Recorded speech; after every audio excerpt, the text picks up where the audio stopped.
కళాశాల భవనానికి ప్రభుత్వ విప్ కాపు రామచంద్రారెడ్డి భూమి పూజ నిర్వహించారు. ఈ కార్యక్రమంలో మార్కెట్ యార్డ్ చైర్మన్ ఉషారాణి, మాజీ మున్సిపల్ చైర్మన్ ఉపేంద్రరెడ్డితో పాటు పలువురు వైసీపీ నాయకులు పాల్గొన్నారు. ఈ సందర్భంగా ప్రభుత్వ విప్ కాపు రామచంద్రారెడ్డి మాట్లాడుతూ తండ్రిని మించిన తనయుడుగా సీఎం జగన్ ప్రజల కోసం పనిచేస్తున్నారని అన్నారు. ప్రజా శ్రేయస్సే లక్ష్యంగా తమ ప్రభుత్వం ముందుకు సాగుతుందని తెలిపారు.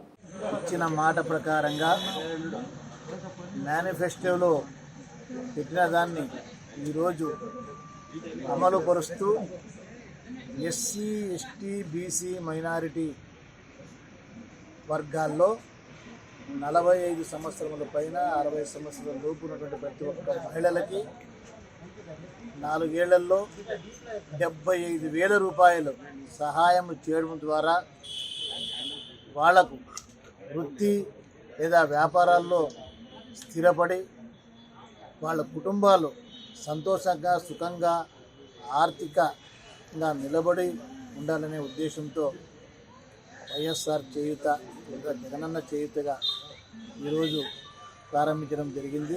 రాయదుర్గంలో ఈరోజు వేణుగోపాల స్వామి గుడిలో ప్రభుత్వ విప్ కాపు రామచంద్రారెడ్డి విశేష పూజలు నిర్వహించారు. ఆలయ కమిటీ సభ్యులు వేద మంత్రోచ్చరణ నడుమ స్వాగతం పలికారు. అనంతరం కృష్ణ భగవానునికి ఎమ్మెల్యే ప్రత్యేక పూజలు నిర్వహించారు.